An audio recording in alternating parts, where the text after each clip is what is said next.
Camera उसको अपने सामने रखिएगा, क्योंकि पूरे सेशंस में मैं जितने भी सेशन होते हैं आपको बताया सबकी हीलिंग होती है।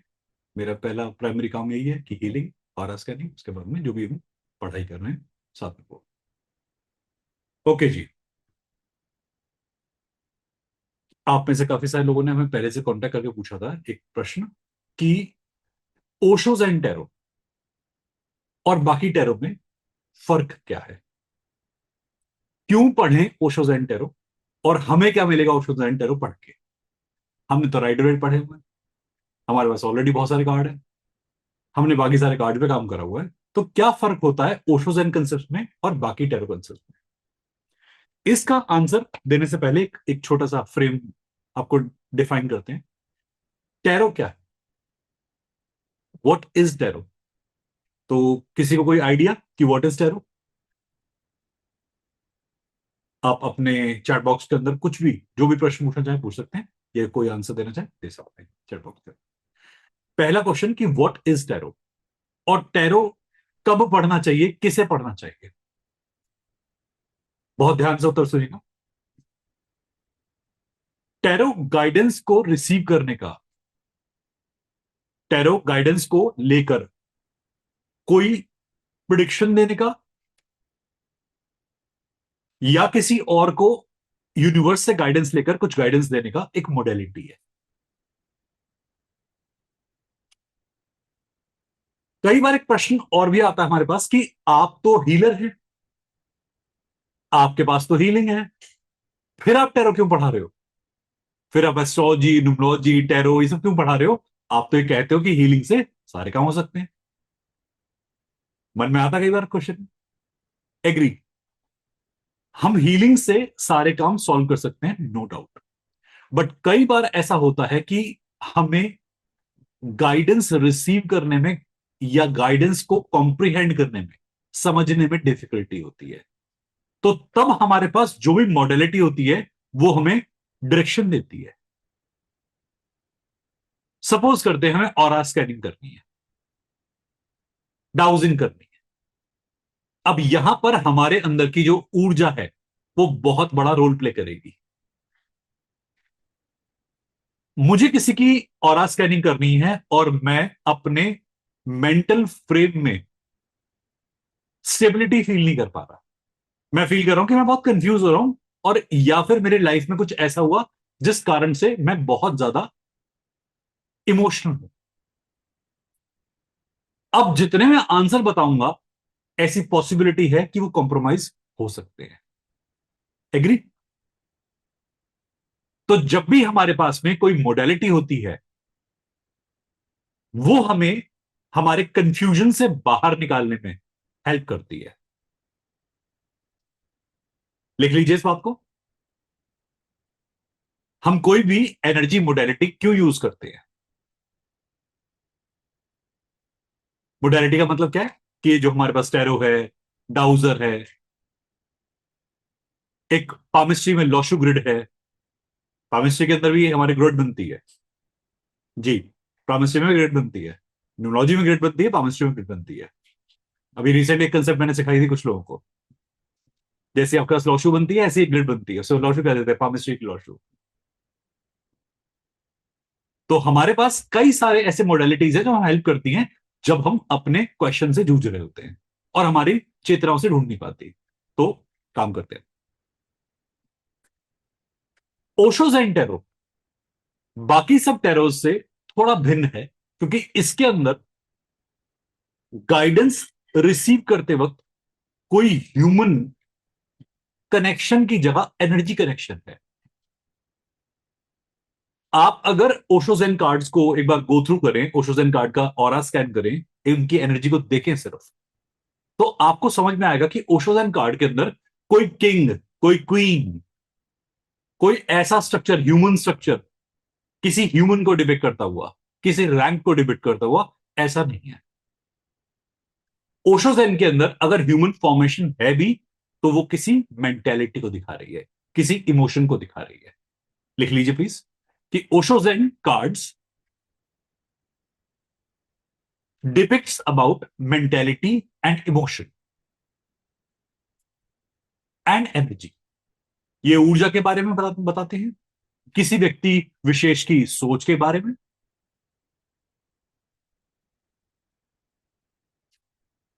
आपकी मानसिकता के बारे में। ओशो का एक सेंटेंस था, अगर आपने सुना हो, कि मानो मत जानो। ये सेंटेंस ओशो का बड़ा फेमस रहा है। आपने सुना है किसी ने कि एक सेंटेंस आता है हमारे पास ओशो का, कि मानो मत जानो। जो कार्ड्स है ना, ये उसी तरह आपको इंडिकेट करते हैं। ओशो ने भी अपने कार्ड के अंदर एलिमेंटल फॉर्म के अंदर काफी नरेशन दिया। जैसे राइडर वेट के अंदर हम देखते हैं, हमारे पास में 4 एलिमेंट फॉर्मेशन होते हैं। वॉन्ड होता है, पेंटिकल होता है, और सॉर्ड होता है, और एक कप होता है। ये पता है आपको, राइडर वेट कार्ड्स के अंदर 4 एलिमेंट होते हैं। जो पहली बार टैरो सुन रहे हैं उनके लिए बता देता हूं, चाहे पामिस्ट्री हो, चाहे एस्ट्रोलॉजी हो, चाहे न्यूमरोलॉजी हो, टैरो हो, ये 5 एलिमेंट से डील करती है। ये सारी साइंसेस 5 एलिमेंट से डील करती है। और चाहे इवन हीलिंग भी हो, हम एलिमेंट के ऊपर ही प्रिडिक्शन देते हैं और एलिमेंट से ही गाइडेंस लेते हैं। लिख लीजिए इस बात को। All the guidance method are based on elemental theory. जितने भी हमारे पास गाइडेंस मेथड है, सारे के सारे एलिमेंटल थ्योरी पे बेस्ड हैं। वो एलिमेंट के साथ में कनेक्ट करके गाइडेंस देते हैं। जरूरत सी बात है, जाहिर सी बात है कि अगर इंसान की आपने गाइडेंस लेनी है, तो इंसान किससे कनेक्ट करता है, किससे बना हुआ है? बेसिक एलिमेंट क्या है हमारा? पंच तत्व। अग्नि, पृथ्वी, वायु, जल और आकाश। ये 5 एलिमेंट्स हम कनेक्ट करके प्रिडिक्शन देते हैं किसी को भी। जब व्यक्ति ध्यान में उतरता है, जैसे हम मेडिटेशन करते हैं, आप में से कई लोग मेरे मेडिटेशन ग्रुप के अंदर भी हो, कई लोगों ने हीलिंग ली है, कई लोग मेरे हीलिंग को समझ रहे हो काफी समय से। अब जब हम ध्यान में उतरते हैं, तो हम आकाश तत्व से जुड़ते हैं। राइट डाउन प्लीज, लिखिए इस बात को, कि when you meditate and when you do healing, you connect your self with the space element. जब हम हीलिंग करते हैं, मेडिटेशन करते हैं, तो हम अपने आप को आकाश तत्व से जोड़ते हैं, directly with the vibration of universe. Universe की वाइब्रेशन से जोड़ लेते हैं अपने आप को। ये तो हुई हमारे पास में एक बेसिक फ्रीक्वेंसी वाली बातचीत की। हम इनर मोस्ट से डीलिंग कर रहे हैं, अंतः से डील कर रहे हैं, हम माइन्यूट से डील कर रहे हैं, बहुत छोटे से डील कर रहे हैं। पर कई लोगों को ये माइन्यूट समझ में नहीं आता। आप में से ऐसे कितने लोग हैं जिन्हें ऑरा स्कैनिंग करने में डिफिकल्टी होती है आज भी? अगर ऑरा स्कैनिंग करने में डिफिकल्टी होती है, टैरो काम करेगा, न्यूमरोलॉजी काम करेगी, एस्ट्रोलॉजी काम करेगी। ये इसी के लिए बना है। मोडालिटी का यूज कब करते हैं? जब आप अभी पूरे तरह से वाइब्रेशन को या गाइडेंस को नहीं समझ पाते। जिस दिन आप वाइब्रेशन और गाइडेंस को समझना शुरू कर दोगे, उस दिन आपको किसी मोडालिटी की आवश्यकता नहीं है। बात पहले बड़ी थी। एक रिक्वेस्ट है बस, इस सेशन के अंदर अपनी स्पाइन स्ट्रेट रखिएगा। मैं आपको हील कर रहा हूं लगातार, ताकि आपकी स्पाइन में वो एनर्जी फ्लो करेगी। बस स्पाइन स्ट्रेट रखिएगा, और पानी का एक ग्लास अपने साथ रखिएगा। पानी पीते रहिए, ताकि आपको थोड़ा सा ड्राइनेस ना फील हो। जिनके पास पानी नहीं है, ला सकते हैं। मैं वेट कर लूंगा 2 मिनट के लिए।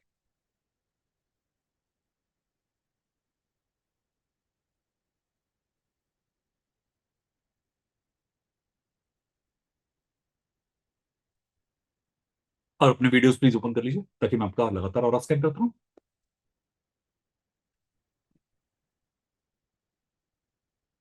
असली हीलर हमें बनना ही पड़ेगा। हमें यूनिवर्स ने भेजा है इस धरती पे अपनी सारी की सारी एबिलिटीज को एक्टिवेट करने के लिए, और वो होके ही रहेगा। चाहे 10 बार रिपीट करो, इसे रिविजिट करो द अर्थ को, इस लाइफ को, कई जन्म लेके वापस आओ, ऐसा होगा कि आप एक्टिवेट होके ही रहोगे। ये आपकी चॉइस नहीं है, ये आपकी चॉइस नहीं है, ये आपकी जिम्मेदारी है, ये आपकी रिस्पॉन्सिबिलिटी है। अब कोई इंसान कहे मुझे तो एक्टिवेट नहीं हो, डर लगता है। ओके, नेक्स्ट लाइफ, एक और लाइफ, रिपीट करते जाओगे लगातार। आपको जन्म पे जन्म लेने पड़ेंगे, और एक्टिवेट होकर ही कंप्लीट हो पाओगे, जिसे हम कहते हैं मोक्ष।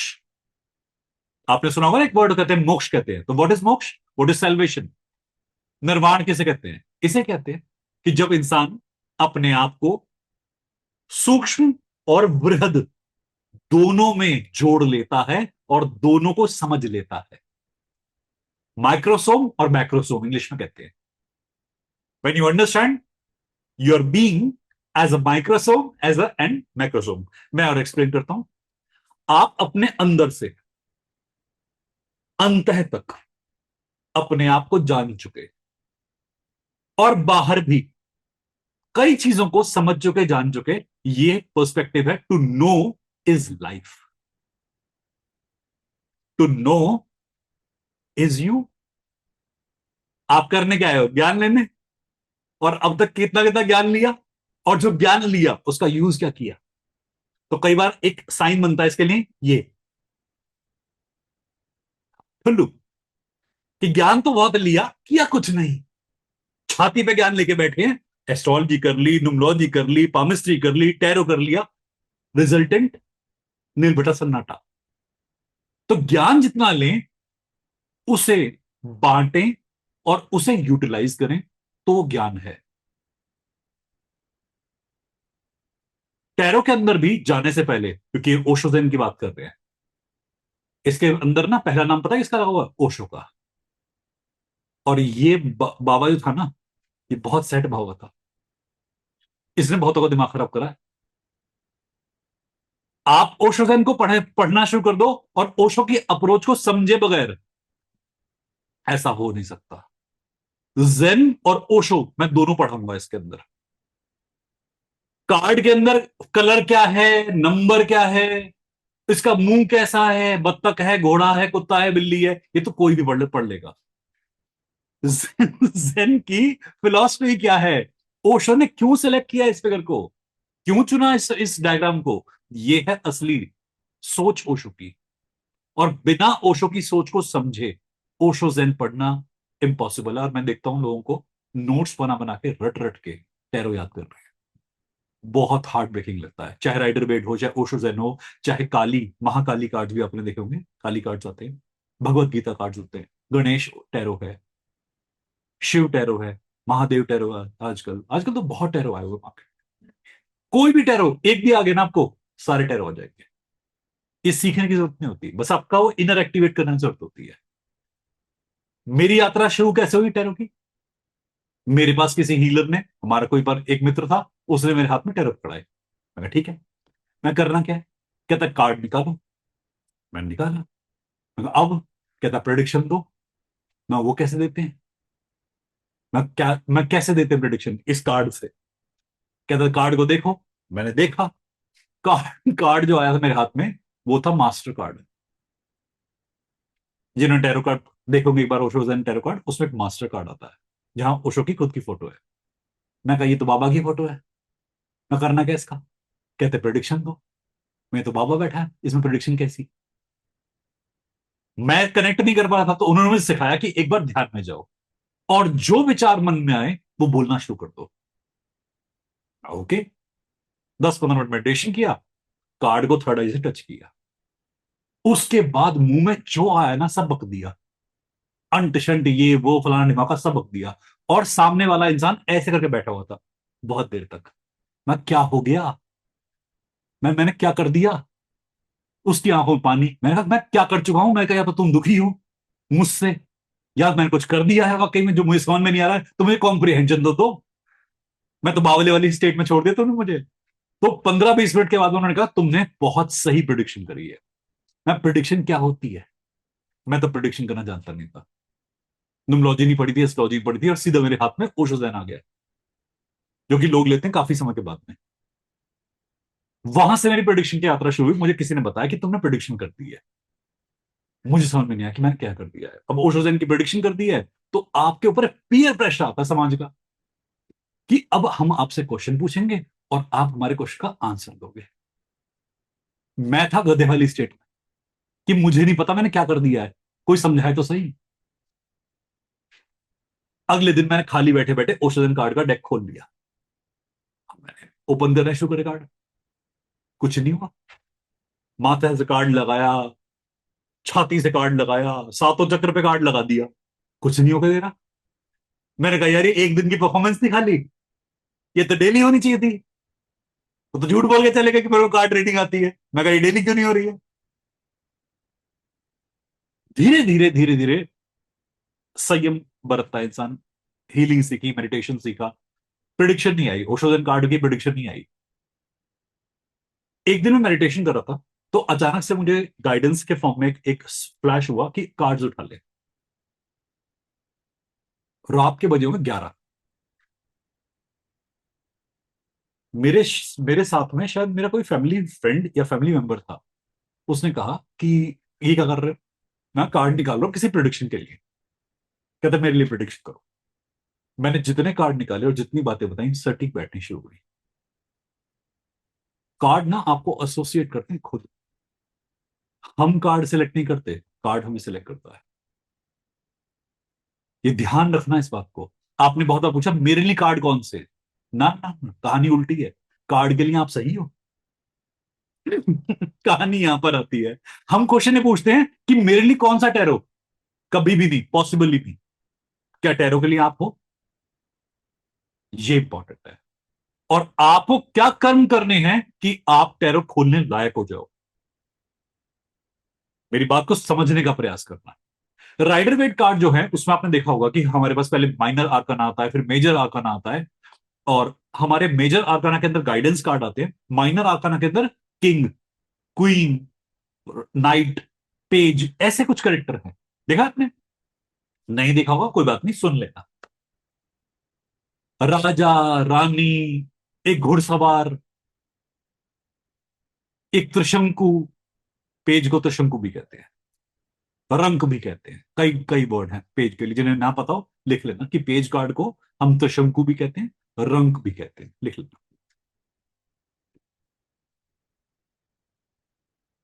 आपको नहीं लगता कि कार्ड किसी ने स्पॉन्सर करवाए राजा रानी ने।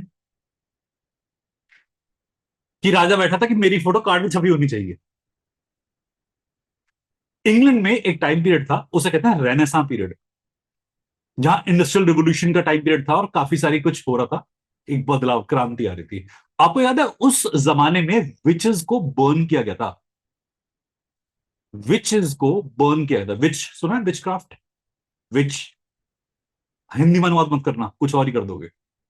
पहला अनुवाद क्या है, चुड़ैल, जादूगरनी। बिल्कुल भी नहीं। विच का मतलब ये नहीं होता। फीमेल होती है विच और मेल होता है वॉरलॉक। मेल को कहते हैं वॉरलॉक और फीमेल को कहते हैं विच। हमने बहुत नेगेटिव इंटरप्रिटेशन सुना है विच क्राफ्ट का। क्योंकि विच क्राफ्ट क्या होता था कि पांचों एलिमेंट को कोई अपने काबू में करना सीख ले तो उसे विच कहते हैं। और ये हर सभ्यता के अंदर विचेस मिलती थी, वॉरलॉक्स मिलते थे। अच्छा ये बताओ, चंद्रकांता सीरियल किस किसने देखा है, चंद्रकांता। आई साबस, बचपन में सबने देखा है चंद्रकांता, है ना। हमारे बचपन में सहारा था वो, है ना। कई बार तो टाइम पास करने के लिए कोई साधन होता नहीं था। DD1 DD2 पे यही सीरियल चलते थे। चंद्रकांता में याद है अय्यार एक वर्ड यूज करता है, अय्यार। पहली बार एक वर्ड आया था हमारे सामने, अय्यार, है ना। वॉरलॉक के लिए यूज करते हैं, हिंदी में कहते हैं। एग्जैक्टली, लिख लो। मैं आपको सिर्फ रेलेवेंस बता रहा हूं। मैं कंटेक्स्ट की रेलेवेंस बता रहा हूं आपको।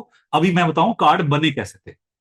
विचेस ने और वॉरलॉक्स ने कुछ सिस्टम एक निकाला था, जिसमें कि ancient Hindu system, ancient Chinese system, और आपके पास में एक मेसोपोटामियन, मेसोपोटामिया सुना आपने, मेसोपोटामियन सिस्टम कहते थे, वहां से भी एक सिस्टम होता था। और एंशियंट काबालिक सिस्टम, वहां से कुछ रेलिवेंस ली गई थी। और विचेस ने और वॉरलॉक्स ने कुछ कार्ड बनाए थे। आज भी विच क्राफ्ट के कार्ड मिलते हैं मार्केट में। आपको कुछ उनकी एनर्जी अलग सी लगेगी। उसमें स्ट्रक्चर्स होते हैं, उसमें इंसान की शक्ल नहीं होती। ना आदमी, ना औरत। ट्राइंगल होगा, स्क्वायर होगा, केवल कलर होगा, पत्तियां होंगी, नेचर के एलिमेंट होंगे। जितने पुराने प्रिडिक्शन सिस्टम थे उनमें नेचुरल एलिमेंट होते हैं, लिखिए। All the old ancient prediction system always included natural elements for the prediction. जितने पुरातन हमारे पास प्रिडिक्शन सिस्टम थे उनके अंदर केवल नेचुरल एलिमेंट्स होते थे इंडिकेट करते हुए, पत्तियां, फूल, लकड़ी, पानी, पहाड़, सूर्य, चंद्रमा, एंशियंट मार्कर्स। बट जब राजा का काल आया, पोप की रूलरशिप आई। पोप याद है? पोप इंग्लैंड में उस टाइम पोप का एक राजस्व था, याद होगा मेरे ख्याल से मिडिवल पीरियड की, अगर आपने कहीं हिस्ट्री सुनी है या अपने रेनेसां पीरियड सुना है, इंडस्ट्रियल रिवोल्यूशन सुना है, तो आपको पता होगा इंग्लैंड के अंदर एक समय था जहां पर चर्च की बहुत चलती थी, पोप की बहुत चलती थी। मेरा एक स्टूडेंट था, मैंने उसे लिख के दिया कि मैं कहा, ये पोप की चलती थी, पोप वर्ड POP। उसने पढ़ा पोपे। हाँ, तो वर्ड पोपे नहीं है। ट्रांसलेशन करते हैं तो खराब नहीं करना पोप की ऐसी तैसी नहीं मारनी है। तो पोप ने राजा, रानी और अपने कई सारे इंप्रेशन टैरो कार्ड में छुड़वा दिए। आपने कई सारे टैरो कार्ड में देखा होगा, राइडर वेड के अंदर ऐसे इंप्रेशंस मिलेंगे आपको। कहीं पे कोई प्रीस्ट, कहीं पे कोई पुजारी, पुजारन, राजा नहीं तो फॉर श्योर। जो एंशियंट कार्ड थे, जो विच क्राफ्ट कार्ड थे, उनमें ऐसा नहीं होता था। इंडिया के अंदर भी आपने टैरो देखे हुए हैं। आपने भोजपत्र सुना है? ताम्रपत्र, भोजपत्र। हमारे पास में वैसे कार्ड होते हैं प्रिडिक्शन सिस्टम के। रामचरितमानस के पीछे देखा होगा प्रश्नावली होती है, हमारे पास वो भी टैरो था, और वो आज भी है। अगर आप आज भी रामचरितमानस को उठाएंगे तो उसमें प्रश्नावली मिलती है, आप उसमें आंसर ढूंढ सकते हैं। आप में से सिख समुदाय से कौन कौन है? सिखिज्म से कौन कौन है हमारे पास? आपको पता होगा कि जितने लोग सिखिज्म को जानते हैं, समझते हैं, जपजी साहब के अंदर भी है ऐसा कुछ। एक प्रश्नावली ऐसी मिलती है आपको जपजी साहब के अंदर भी। रमल ज्योतिष, रमल ज्योतिष आता है, सुना है? आज के टाइम में रमल ज्योतिष को क्या बोलते हैं? Dice system. सुना आपने? डाइस सिस्टम, डाइस, पासे। देखा हो, लूडो खेलते हैं, लूडो के अंदर पासे यूज होते हैं। वो पासे कहां से आए थे? रमल ज्योतिष से। ये सब ना टैरो के जैसे ही सिस्टम्स है। अब ध्यान से अगला सेंटेंस सुनना। टैरो जो है आपके अब के कंडीशन के आंसर देता है। एग्री? आप जो भी कंडीशन अभी फेस कर रहे हो, ये उसका आंसर देता है। ये ज्योतिष की तरह नहीं है कि आपके बचपन से लेकर अब तक के आंसर निकालने पड़ेंगे आपको। ये अब के प्रश्न के उत्तर देगा आपको। एग्री? लिख लीजिए इसको। ज्योतिष gives us the information about birth, and in the प्रश्न शास्त्र, एक साइंस होती है ज्योतिष की, हम प्रश्न शास्त्र कहते हैं। इन the Prashna Shastra we get the answer of this moment. ज्योतिष में, हिंदी बोलता हूं, ज्योतिष में हम बचपन का रहस्य खोजते हैं। प्रश्न शास्त्र ज्योतिष में एक हिस्सा आता है जो हम आज की बात ढूंढते हैं। बट टैरो एक ऐसा सिद्धांत है जो अभी की बात ही करता है। पास्ट के भी आंसर चाहो तो ढूंढ सकते हो, but tarot always gives you the answer of current situation. Tarot आज के प्रश्न के उत्तर देगा। यह प्रश्न शास्त्र पर ही निर्भर करता है।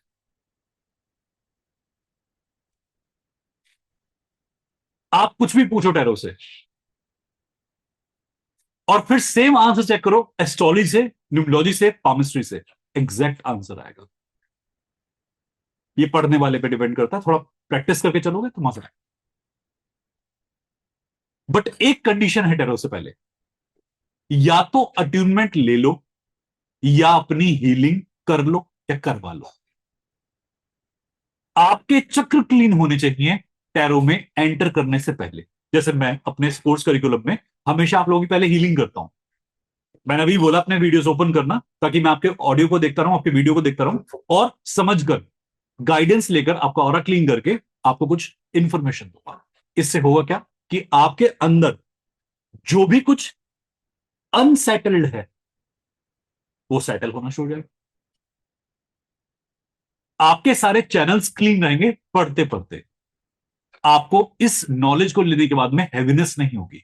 नहीं तो जितने लोग टैरो कर चुके हैं उन्हें पता होगा, राइडर वेट टैरो जब हम प्रैक्टिस करते हैं तो हमारी बॉडी में, हमारे ऑरा में हैवीनेस हमेशा होती है। How many of you agree with me on this? जब भी इंसान टैरो हाथ में लेगा उसके ऑरा में हैवीनेस होती है, कुछ अनइजीनेस होती है उसके लाइफ में। और कईयों की लाइफ में तो इतने इवेंट्स हुए इतने ही इवेंट्स हुए कि वो दुखी हो गए और उन्हें टैरो पढ़ना छोड़ दिया। ये कब होता है? जब आप अपनी एनर्जी का बैलेंस मेंटेन नहीं करते। इसीलिए मैं बोलता हूं कि या तो अट्यूनमेंट ले लो, या अपनी हीलिंग मेडिटेशन कर लो, या करवा लो। इसीलिए मैं अपने हर सिस्टम के अंदर आपकी हीलिंग करता रहता हूं, से ऑरा क्लीनिंग करने की बात करता रहता हूं। मैंने बोला ना अपने वीडियोस ओपन रखना कि मैं आपका ऑरा क्लीन करूंगा, मैं आपकी लगातार हीलिंग करूंगा। इससे होगा क्या? आपके चैनल क्लीन रहेंगे, गाइडेंस फ्लो करने में डिसरप्शन नहीं होगा। लिखना था, हाँ लिखना था, भूल गए। सुनते रह गए। कंटेंट है ये।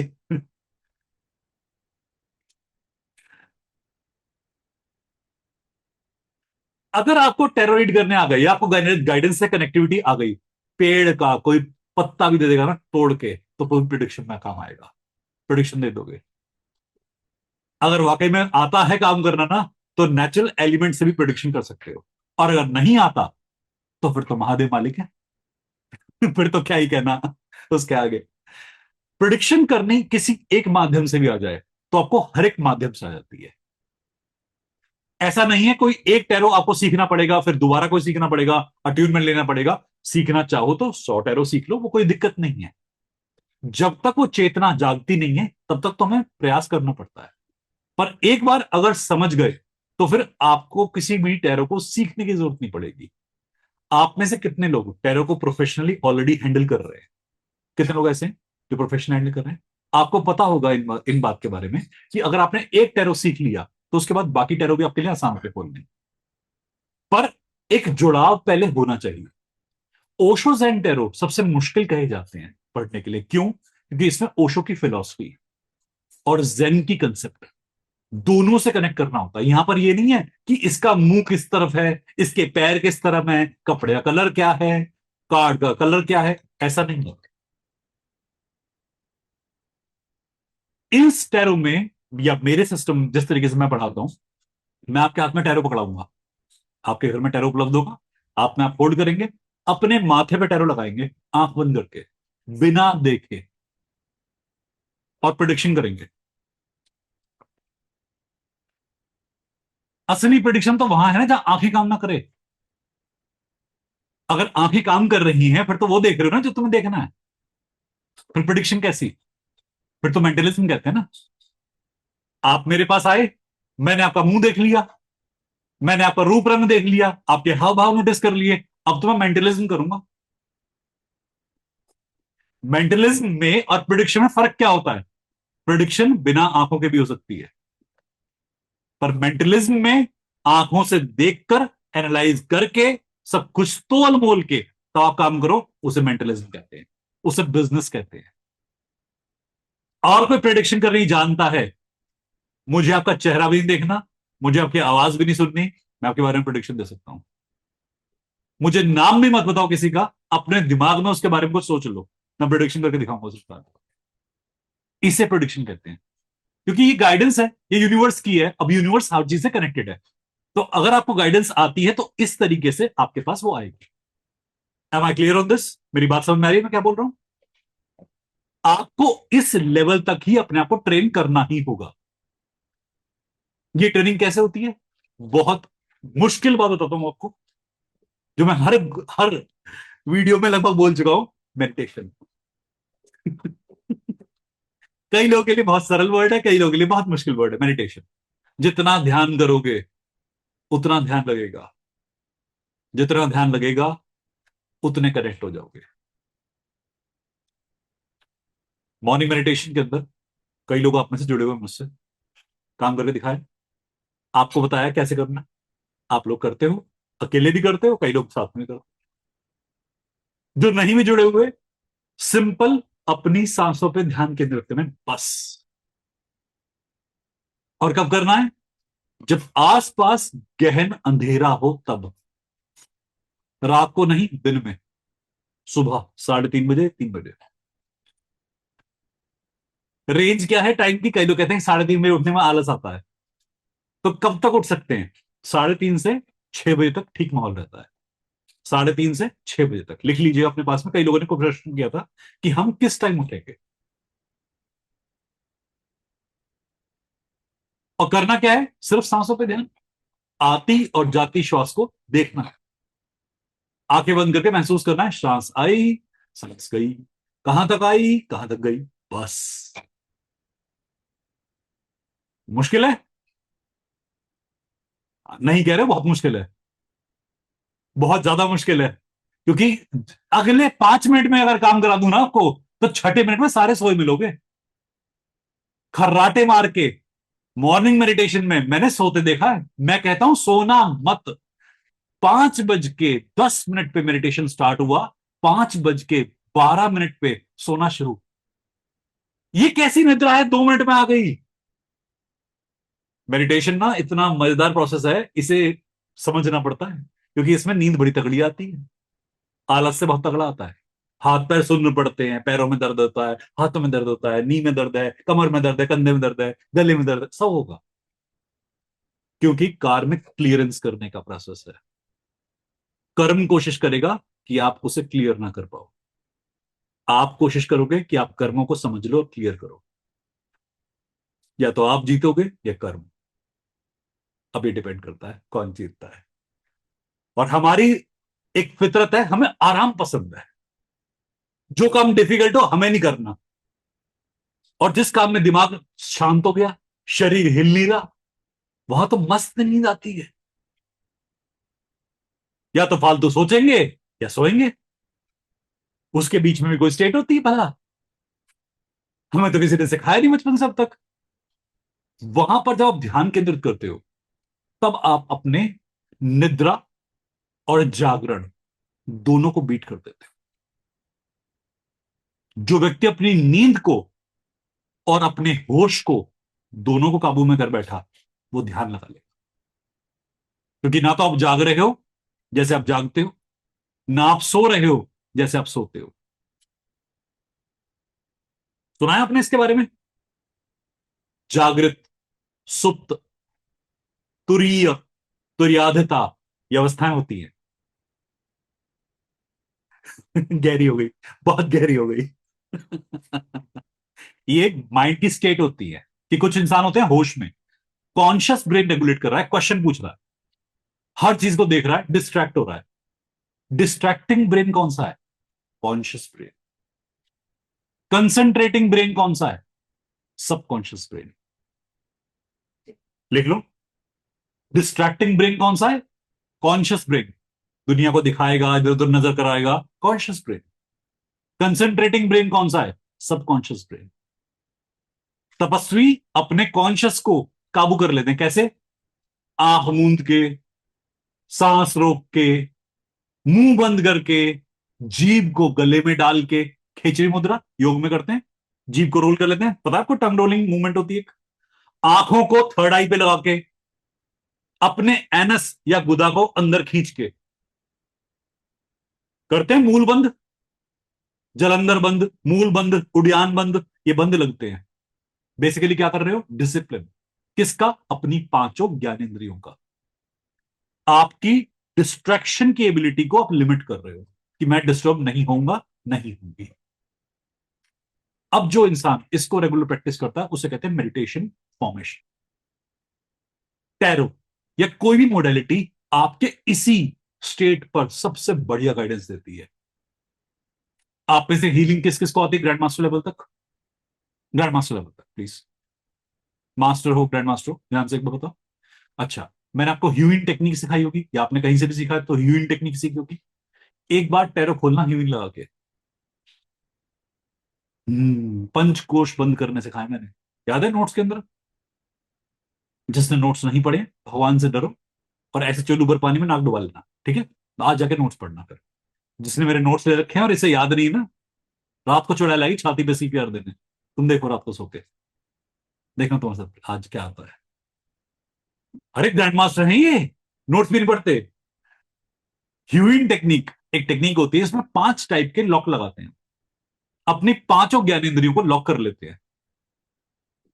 और इससे हुआ क्या? आपको कोई डिस्टर्ब नहीं कर सकता।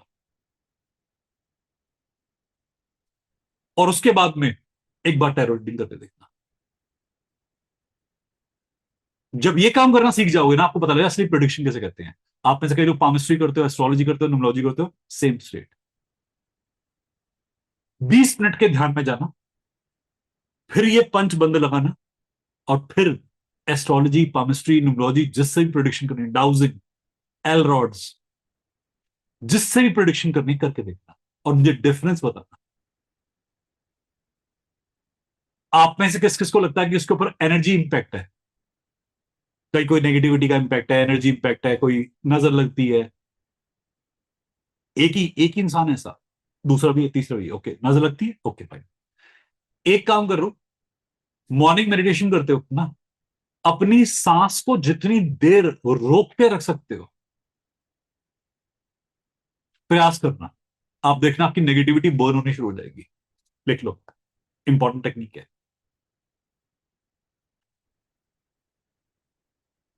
ओशो ज़ेन पढ़ने से पहले थोड़ा ओशो समझाऊंगा ना, है ना, थोड़ी सी तो फॉर्मुलेशन फॉर्मूले सिखाऊंगा ना ओशो वाले। आपको पता है मेडिटेशन का सबसे बड़ा सोर्स क्या है हम लोगों के पास में? एक बुक है, उसका नाम है भैरव तंत्र। सुना है इसका नाम किसी ने, भैरव तंत्र? कितने लोगों ने सुना भैरव तंत्र का नाम? ओके, बहुत बढ़िया, बहुत बढ़िया, थैंक यू। भैरव तंत्र में क्या है, शिव ने पार्वती को शक्ति बनने से पहले कुछ अट्यूनमेंट्स दिए थे।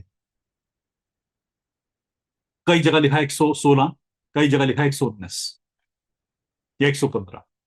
तो वो 116 तरीके हैं ध्यान करने के। बेसिकली वो 116 अट्यूनमेंट्स हैं, जिसके बाद में 64 योगिनियां पार्वती के साथ जुड़ गई थी, और पार्वती अपने आदि शक्ति रूप में आ गई थी। शिव ने शक्ति को पार्वती रूप में अट्यूनमेंट दिया था, शक्ति रूप में आने के लिए। बेसिकली याद दिलाया था तुम हो कौन। ध्यान से हम लोग ये सीख जाते हैं हम हैं कौन। ध्यान करने से हम सभी उसी फॉर्म में आते हैं जहां पर पार्वती आ गई थी। और ओशो ने इन 116 माध्यम को, मेथड्स को आपको लिख के दिखाया है, बोल के बताया है। ओशो की बुक्स हैं इस चीजों के ऊपर, अगर आप कोई पढ़ना चाहो भैरव तंत्र के बारे में। तो ये आप टैरो पढ़ने से पहले ना, ये सब कुछ मैं आपको सिखाऊंगा कि कैसे करते हैं। जरूरी है इंसान के लिए ये। ऐसा तो नहीं है मेरे पास सिस्टम कि मैं आपको कहूंगी भैया 10 दिन के अंदर टैरो सीखें, 2 दिन के अंदर टैरो सीखें। मेरे पास नहीं उपलब्ध है वो वाला मेथड। मैं बड़ा ही अनएजुकेटेड फील करता हूं जब मेरे पास ऐसी कोई बातें लेके आता है। मेरा अभी राइडर वेट ग्रुप चल रहा है, 30 क्लासेस का कहा था मैंने, 60 क्लास हो चुकी है। जितना काम कमिटमेंट था उससे डबल हो चुका है, और अभी भी मुझे ऐसा लगता है मुझे और पढ़ाना चाहिए, क्योंकि psychology of tarot is very difficult. तो ऐसे ही मैं आपके साथ भी करूंगा, जिन्हें इतना झेलने का सामर्थ्य है, आ जाओ। लगता है नहीं झेल पाओगे इतनी पढ़ाई, जो जी करे वो करो। मेरी पब्लिसिटी ऐसे ही शब्दों के साथ हो सकती है, स्पष्ट शब्द। ओशो को समझना बहुत मुश्किल है। इस ओशोजन कार्ड में ओशो की एनर्जी का एक्सट्रैक्ट मिलेगा आपको। बिना मेडिटेशन के ओशोजन कार्ड्स नहीं एस्टेब्लिश हो पाते। हाँ, नोट्स दे दूंगा, रट लेना। वैसा गुरु बनना है तो बहुत बढ़िया, कि जब कोई क्लाइंट आए, कोई पेशेंट आए, टैरो खुल जाए, तो कहना 1 मिनट में आए, पीडीएफ चेक कर रहे हैं। वो वाले टीचर भी होते हैं अरे बहुत चलाक चलाक होते हैं। मैं तुम्हें एग्जांपल देता हूं, अरे तुम समझे नहीं। मेरा एक स्टूडेंट बहुत बढ़िया टैरो रीडिंग करता है। वो लेता है अपनी एक सेशन की फीस टैरो रीडिंग की 60,000 रुपीज। एक सेशन का 60,000 रुपीज टैरो का। और करता क्या है, ध्यान सुनना। वो एक दिन पहले आपसे प्रश्न ले लेगा जो भी आपने पूछे थे। 3 से 5 प्रश्न लेता मैक्सिमम। उसके बाद में पहले आती थी मेरे पास कॉल, अब मेरे एक स्टूडेंट के पास कॉल जाती है, कहता है सर एक सेशन बुक करना है टैरो का। मैंने कहा हरामखोर, कौन सा स्टूडेंट पकड़ लिया, मैं कौन सा बकरा काट रहा है। कहता है सर प्रिडिक्शन कर दो ना प्लीज। पहले मुझसे प्रिडिक्शन लेगा या किसी मेरे स्टूडेंट से, और वहां पर डबल रेट पर या ट्रिपल रेट पर चिपका देगा। कहता साहब देखो प्रिडिक्शन देनी है ना, मैंने सही वाली दे दी, तुम्हें क्या दिक्कत है? आपसे प्रश्न मैंने पूछा, मैंने अगले वाले का बता दिया, आपको चिंता क्या है बीच में? आपको आपकी पेमेंट मिल गई, मेरे को मेरी। मैं चांटा मारूंगा, भाग जाए यहाँ से। तो मेरा ही स्टूडेंट है और निकम्मा प्रिडिक्शन दे रहा है इस बात पे। काफी सारे ऐसे लोग हैं जो काम करते हैं। देखो, सही तरीका नहीं है ये। ज्ञान अंदर से है तो ये अच्छा होता है। ऐसे बहुत सारे मार्केट में लोग मिल जाएंगे आपको जो ये काम करवाते हैं, आउटसोर्सिंग कर देते हैं प्रिडिक्शन की भी। तो ऐसे आउटसोर्सिंग मत करना। ओशोज एंड टैरो कार्ड्स के अंदर एलिमेंट के बहुत सारे मीनिंग है। ये राइडर वेट कार्ड से काफी डिफिकल्ट है। पर एक बात है जो राइडर वेट कार्ड में थोड़ी कम मिलती है, ओशोजन कार्ड हीलिंग कार्ड भी है। ओशोजन कार्ड लिख लीजिए अपने पास में, Osho Zen cards are healing card as well. तो मैं आपको कई बार कार्ड निकाल के रात को अपने पास रख के सोने के लिए बोलूंगा कि इस कार्ड को अपने सिरहाने रख के सोना, सुबह तक आपकी हीलिंग हो जाएगी। जी बिल्कुल, क्योंकि Osho was a healer as well, पता ही होगा मेरे ख्याल से बात है तो। पता है बात, ओशो हीलर थे। आज भी उनके वीडियोस देखो ना तो थोड़ी देर के बाद में ना आपका ऑरा सेट हो जाता है बिल्कुल एकदम। उस आदमी की आंखें अगर आज भी देख लो ना 5-7 मिनट तक, तो उसके बाद रोने का मन करता है बहुत जोर से। ऐसी आंखें थी उस आदमी की। समझना पड़ेगा कि बाबा था क्या, क्यों पूरा अमेरिका अनस्टेबल हो गया इस आदमी के कारण से। कहानी तो बहुत सुनी होगी ना आपने, लिटरेचर तो बहुत पढ़ा होगा। अब मुझे कैसे पता इन सब बातों के बारे में? मेरे कई वीडियोस में सुना होगा आपने, या मैंने कहीं पे बताया भी होगा। मेरे फादर ने मुझे 4 साल की उम्र से बचपन से ओशो पढ़ाया था। मैं बहुत बोर होता था कि क्या बूढ़े पढ़ा रहे हैं मुझे, क्यों इस बुड्ढे को बाबा पढ़ते रहते हैं बैठे दाढ़ी वाले बुड्ढे को। ये मेरे एक्चुअल वर्ड्स थे। जब मैं हीलिंग में एंटर हुआ, पहले दिन मैं हीलिंग के एजुकेशन में गया, वर्बैटिम ओशो की किताब के सेंटेंस पे सेंटेंस सुने मैंने कहा यार ये तो सेंटेंस मैंने कहीं सुने होंगे। मैंने ये सेंटेंस तो पापा यूज करते थे।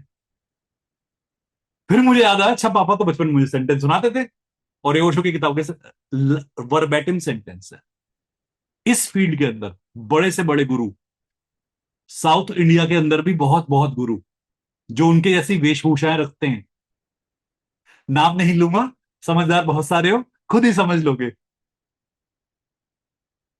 बहुत सारे गुरु ओशो के वर्बैटिम सेंटेंस कॉपी कर करके गुरु बने हुए हैं, जिन्हें आज की टाइप में बहुत सारे लोग फॉलो करते हैं। कई सारे गुरु ऐसे हैं, आपने ओशो पढ़ा नहीं है तो आपको समझ में नहीं आएगा क्यों क्या बोल रहे हैं। पढ़ के देखना और मुझे बताना कितना सत्य है ये बड़ा कथन, या कितना असत्य है। जो लोग पढ़े हुए हैं ओशो को जानते होंगे मैं क्या बोल रहा हूं। जेन टैरो के अंदर और बाकी टैरो के अंदर एक फर्क और है। जेन टैरो आपकी थर्ड आई पर बहुत ज्यादा काम करता है। आपको इन टैरो को खोलने के बाद में यदि आपको प्रैक्टिस नहीं है तो आपकी थर्ड आई में भयानक दर्द हो सकता है। ये मैं अभी से बता रहा हूं आपको। राइडर वेट के बाद में आपकी बॉडी पर एक हैवीनेस होती है, डार्कनेस होती है। यदि आपको ग्राउंडिंग करनी नहीं आती तो राइडर वेट के बाद में आपको बॉडी में दर्द होगा, मसल्स में दर्द होगा। क्या किसी ने ऐसा फील किया ना राइडर वेट खोलने के बाद में कि मसल में दर्द होता है, क्रैम्पिंग होती है? ये देखो, है हमारे पास रीडर्स हैं हमारे पास में, वो जानते हैं इस बात को कि मसल में क्रैम्पिंग होती है। और राइडर वेट ओपन करने के बाद में एक बात और बताता हूं जो मैंने हमेशा फील करी है, हालांकि बहुत सारे लोग नकारते हैं इस बात को, रिश्ते नहीं रहते बहुत बार। राइडर वेट टैरो, जब जब इंसान इम्बैलेंस एनर्जी से ओपन करता है उसके पर्सनल रिलेशन बहुत कॉम्प्रोमाइज होते हैं। मेंशन कर लो, लिख लो अपने नोट्स में। अगर आपका ऑरा बैलेंस नहीं है और आप राइडर वेट खोल रहे हो, डार्कनेस आएगी आपके ऑरा के अंदर।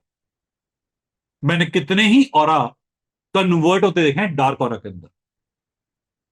विभत्स हो जाता है इंसान, विभत्स, भयानक। क्योंकि टैरो के अंदर एक गाइडेंस हाई एनर्जी के रूप में होती है। जब आपके अंदर इतनी हाई एनर्जी आती है तो आप अपना बैलेंस खो देते हो। ग्राउंडिंग जरूरी है, मेडिटेशन जरूरी है, फिर कुछ नहीं होगा। ओशो ज़ेन के साथ में यह दिक्कत होती है कि आपकी थर्ड आई पर भयानक दर्द होगा, परसिस्टेंट हेडेक। आप में से किस किस ने ओशो ज़ेन पहले खोले हुए हैं एक बार?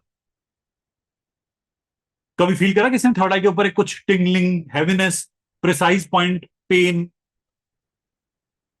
कई लोग यहां पर एग्री कर रहे हैं इस बात से, तो ध्यान रखिएगा, लिख लीजिए इस बात को।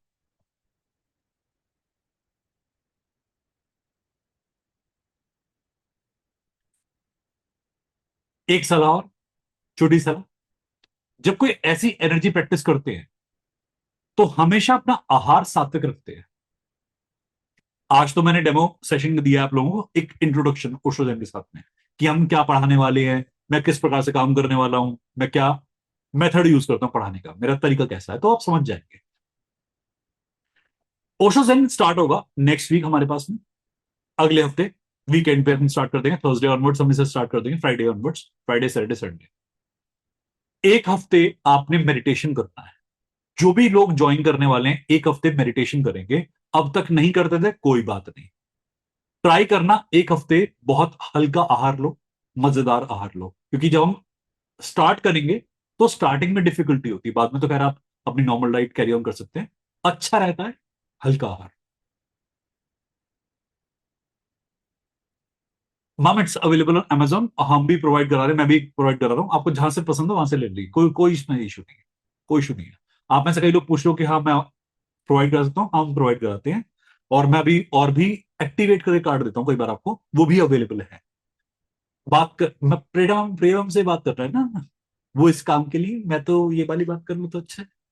फिर ये वाली कौन करेगा, अगर ये वाली मैं करूंगा तो। ये दोनों दो दो व्यक्ति इसी काम के लिए हैं, बहुत ज्यादा। पूछो कार्ड कैसे किस प्रकार से, सब अवेलेबल है। मुझसे ये पूछो कि ओशो zen क्या है, मेरी स्पेशलिटी उधर है, मुझे इस काम में मत लगाओ। हाँ, ओशो zen टैरो जो है ना, इसके अंदर हमारे पास 5 एलिमेंट्स के बारे में जिक्र आता है। जो मेजर आर्काना है वो डील करता है आकाश तत्व को। लिखो, major arcana connect with the space element, और ये आपकी लाइफ के मेजर इवेंट्स की इंफॉर्मेशन देता है, मेजर आर्काना। और एक वर्ड आर्काना है, अर्चना मत पढ़ना, अर्चना कोई मेजर अर्चना और माइनर अर्चना कर लो। हाँ, आर्काना। मेरे कई स्टूडेंट्स के नोट चेक करें, अर्चना लिखा हुआ था आर्काना को।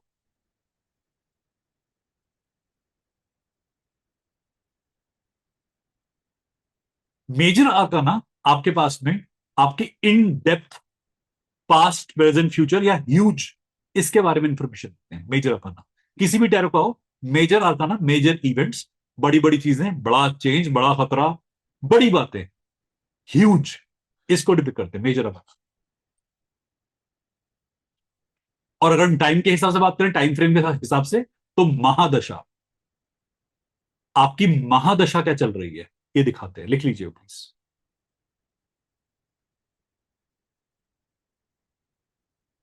ओशोजन से ज्यादा अच्छी प्रिडिक्शन होती है राइटर वेट से, मैंने बता दिया ऑलरेडी।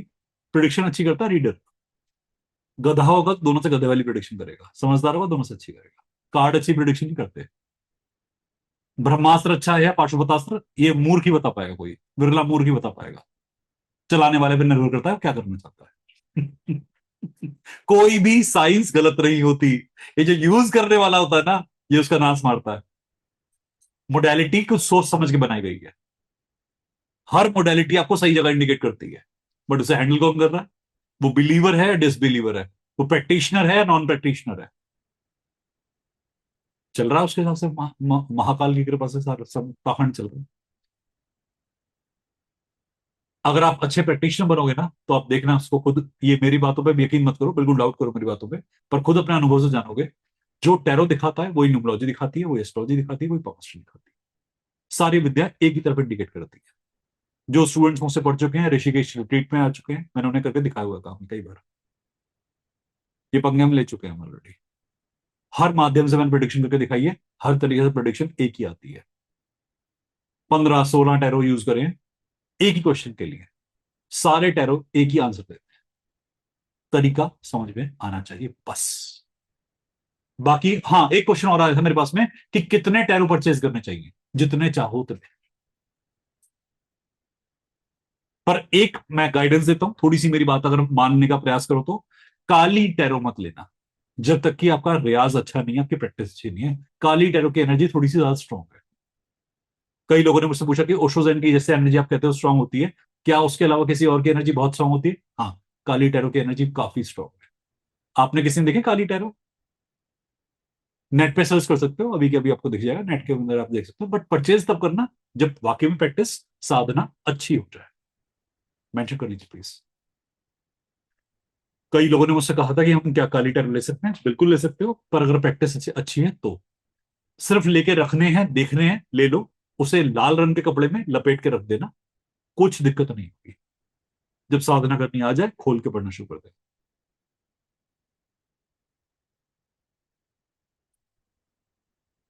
और अगर कोई टैरो ओपन करने आ गए तो उसके बाद तो सारे टैरो ओपन कर सकते।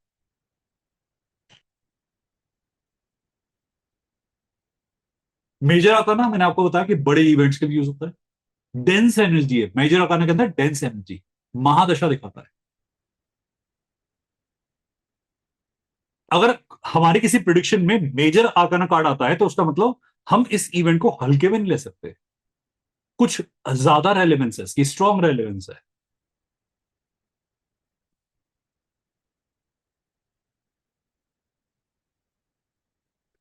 माइनर आर्काना हमारी जो अंतः दशा होती है, सूक्ष्म दशा होती है, प्रथम दशा होती है, उन दशाओं के बारे में नरेशन देता है।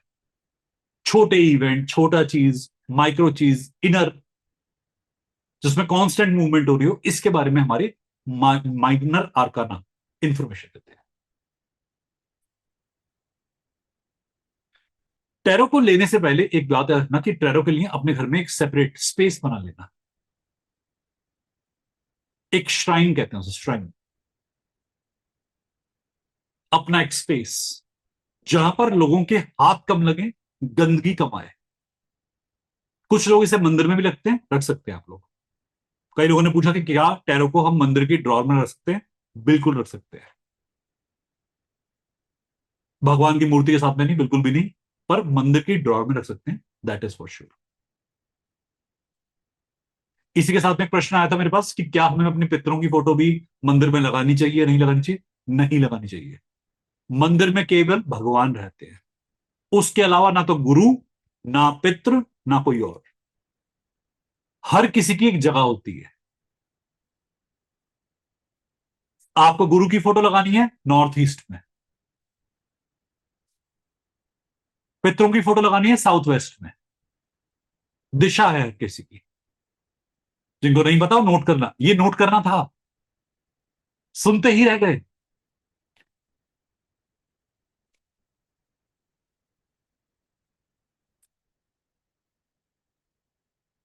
मंदिर कई लोग पूर्व में लगाते हैं, कई लोग नॉर्थ ईस्ट में लगाते हैं, वो आपका अपना प्रक्रिया है, आप वैसे लगा सकते हो।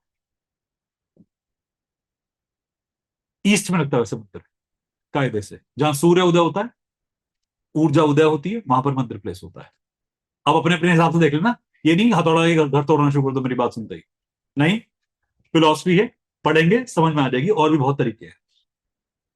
हर चीज के बहुत सारे रूल रेगुलेशन होते हैं। मैंने क्यों बताया? क्योंकि आप लोगों ने कई सारे प्रश्न पूछे होते हैं मुझसे कि हम अपने मंदिर में टेरर रखते हैं ईश्वर की मूर्ति के साथ, बिल्कुल गलत, सरासर गलत।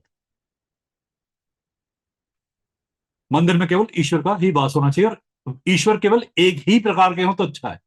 ये नहीं तुमने सारी फ्रेंचाइजी खोल रखी है, हनुमान जी की फ्रेंचाइजी, महादेव की फ्रेंचाइजी, ये तुमने सारे के सारे कॉर्पोरेट सेंटर खोल रखे हैं ना, पूरा एक शॉपिंग मॉल बहुत क्रिएट कर रखा है कि ये वाला तो मानेगा नहीं तो ये वाला मान जाएगा, नहीं तो ये पागलपन है।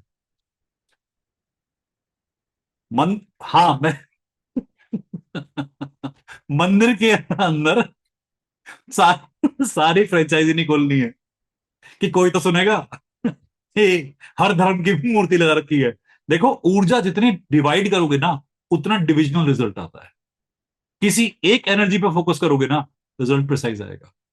ये बेसिक लॉजिक है।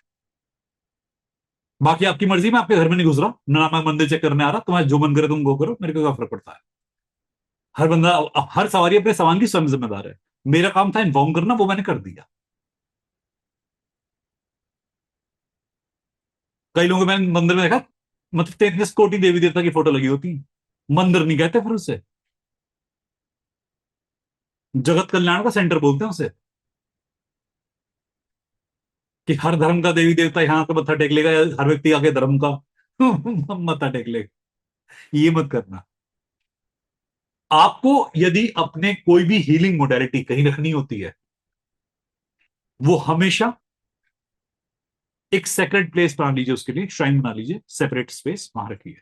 और उसके साथ में क्रिस्टल, जो लेटेस है, लिख लीजिए क्रिस्टल, रुद्राक्ष वगैरह वहां पर रखिए।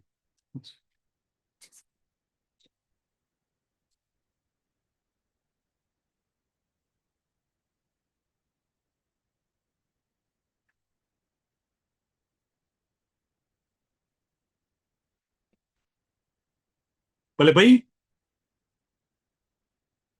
अगर कहीं पर कोई दिक्कत हो तो मंदिर की ड्रॉर में रख दीजिए, ताकि वहां कोई छू ना पाए।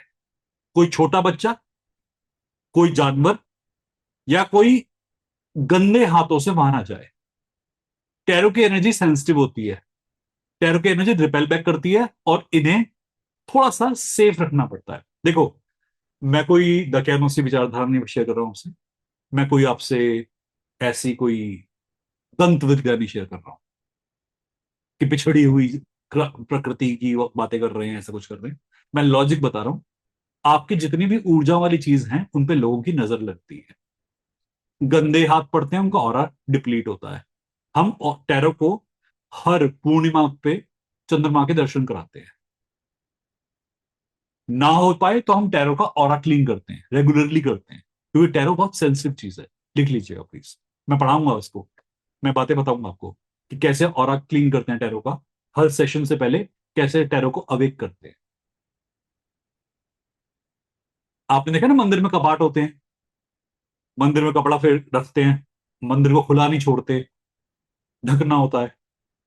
आपके घर में अगर जपजी साहब है, कुरान शरीफ है, तो आप उसे कपड़े में ढक के रखते हो, ताकि नजर ना लगे, गंदे हाथ ना लगे, हर कोई ना छुए उसे। तो हमें टैरो को भी ऐसे एक कपड़े में रखना चाहिए, जिसका कि कलर कैसा होगा, या तो रेड या वॉयलेट, मतलब लोअर चक्र का, हायर चक्र का, या मिडिल चक्र का। Lower red, higher violet, middle में गोल्डन या फिर ग्रीन। ये क्वेश्चन मेरे पास बहुत बार आता है कि हमने किसी चीज में रैप करना है टैरो को।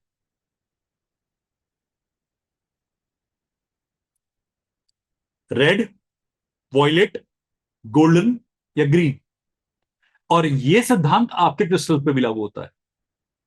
ये सिद्धांत आपकी मालाओं पे भी होता है। कई बार लोग पूछते हैं कि मुझे माला के लिए एक थैला सिलवाना है, झोला सिलवाना है, माला झोली चाहिए मुझे, तो किस कलर की होनी चाहिए? या तो गेरुए रंग की, गेरुआ रंग होता है माला झोली के लिए, अच्छा रंग होता है। हरे रंग का, या फिर ये कलर जो मैंने बताया सारे। जो व्यक्ति अपने जीवन में शादी कर चुका, पोते पोतियां हो चुकी, अब वो बड़ा हो चुका, वो सफेद रंग भी यूज कर सकता है। जो वानप्रस्थ आश्रम में जा रहे हैं, अगर समझते हैं तो वानप्रस्थ आश्रम का मतलब क्या होता है, तो आप सफेद रंग भी इस्तेमाल कर सकते हैं।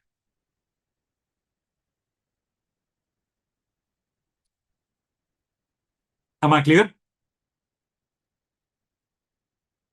एक बहुत ही अजीब सा प्रश्न आया था मेरे पास में, पर उसका उत्तर देना बहुत जरूरी है। आ, एक स्टूडेंट ने मुझसे भी रिसेंटली पूछा कि मेरी बिल्ली टैरो को चाटती है। जानवर टैरो की एनर्जी से अट्रैक्ट होते हैं बहुत बार। जानवर टैरो की एनर्जी से अट्रैक्ट होते हैं, पर बिल्लियों की एनर्जी टैरो के आसपास अच्छी नहीं मानी जाती। और वैसे भी बिल्लियों की एनर्जी घर में अच्छी नहीं मानी जाती, अकॉर्डिंग टू वास्तु। डॉग की एनर्जी, हॉर्स की एनर्जी अच्छी मानी जाती है। बट अगर आपका ऑरा डार्क है, तो कभी भी बिल्लियां मत पालना। और बिल्लियां हो तो अपने जितने चार्जिंग के सामान है, उनसे दूर रखना। ऑकल्ट वाला जितना भी आपका श्राइन है, उससे दूर रखना, मंदिर से दूर, इन सब चीजों से। कई लोग अब इस पे उत्तेजित हो जाते हैं, बिल्लियां ही तो हैं, जीव ही तो हैं। मेरी बला से गधा पाल लो, अजगर पाल लो, घर में घड़ियाल पाल लो, मेरी बला से। मेरा काम था समझाने का। अब मेरे को मत चढ़ना इस बात को लेके, तुमने बिल्लियों को क्यों कहा, तुम तो जातिवाद कर रहे हो, धर्मवाद कर रहे हो। मैं कोई वाद नहीं कर रहा, मैं बस बता रहा हूं आपको कंटेंट क्या है। मेरी तरफ से तुम मतलब ड्रैगन पाल लो घर में, आग छोड़ता रहे, सारा घर भस्म कर दे, मुझे क्या ही जा रहा मेरा। मैं कुछ बताने आया हूं किसी लॉजिक से, और मैं लॉजिक बता रहा हूं। कई लोग बड़े किलस जाते हैं, हमारे पास तो छह छह बिल्लियां हैं, हमारा आज तक कुछ नहीं बिगड़ा। तुम पूरी बारात लगा लो बिल्लियों की, कार्ड भी मुझे भेज देना कि बारात लग रही है बिल्लियों की। और बताओ, कोई दिक्कत नहीं है।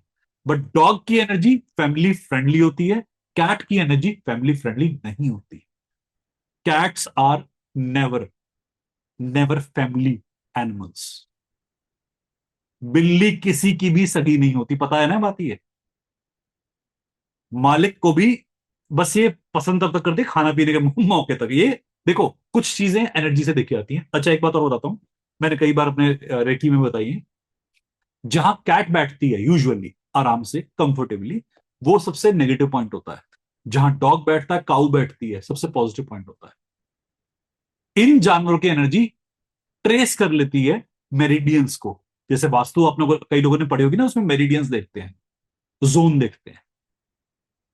जहां डॉग बैठता है, कभी वहां बैठकर टैरो ओपन करना, बहुत पॉजिटिव फील करोगे। और जहां कैट बैठती है, अगर वहां बैठ के टैरो ओपन करा, आपको खुद पता लग जाएगा उसकी नेगेटिविटी क्या होती है। ये हम कर चुके हैं, मैंने बहुत प्रैक्टिकल करके देखे। मेरी एक फैमिली केस आता है मेरे पास में कि वहां बच्चों को ऑटिज्म था घर में। घर में उन्होंने, आपको पता है आर्थर कैट होती है, कैट आर्थर कैट, बड़ी तगड़ी सी मोटी सी बिल्ली होती है, उसकी बड़ी बड़ी सी आंखें होती हैं, काली काली मोटी मोटी सी क्यूट क्यूट बिल्ली होती है।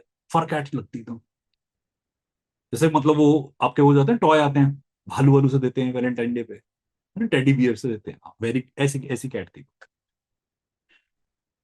उनके बच्चे जिन्हें ऑटिज्म था, वो जाकर उस कैट वाले पॉइंट पर बैठ रहे थे। हम हीलिंग कर रहे थे बच्चों की।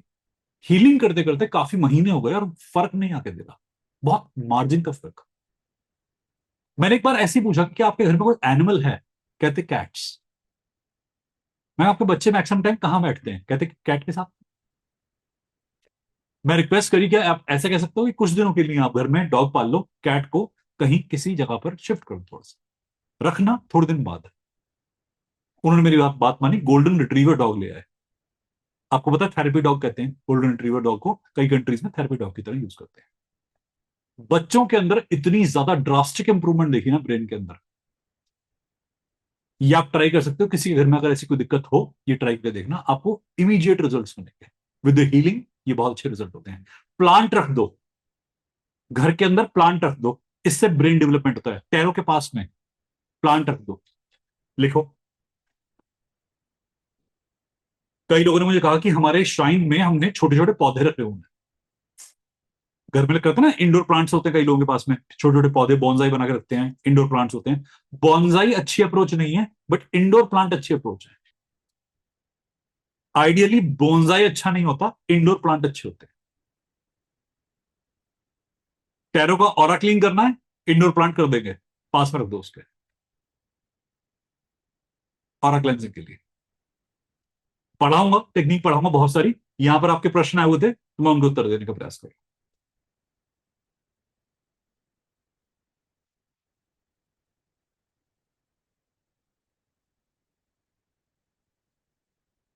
बहुत सारी बातें, अभी करिकुलम चलेगा तो मैं समझाऊंगा आपको कि आपके ऑरा को कैसे लॉक करना होता है, शील्ड कैसे करना होता है, टैरो को शील्ड कैसे करना होता है।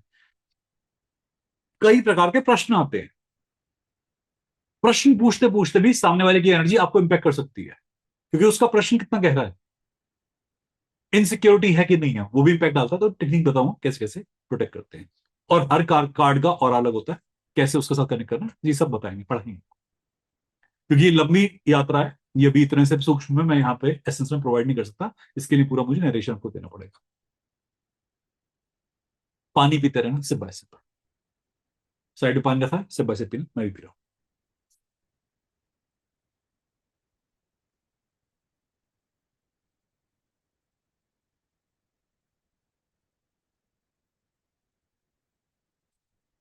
जिस इंसान की हेल्थ लगातार खराब रहती हो, टैरो रीडिंग अवॉइड करे। टैरो स्टडी कर सकता है, टैरो रीडिंग ना करे प्रोफेशनल लेवल पे।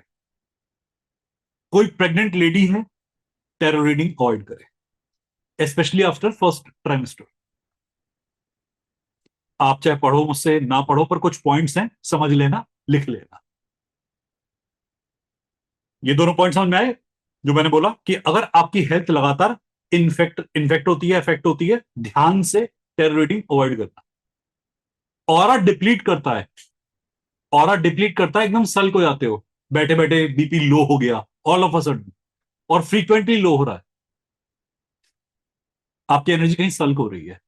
पहले अपना लाइफ पैटर्न ऑब्जर्व करो, बैलेंस करो, फिर टैरो ओपन करो। प्रेगनेंसी में टैरो रीडिंग अवॉइड करना, इंपैक्ट हो सकता है।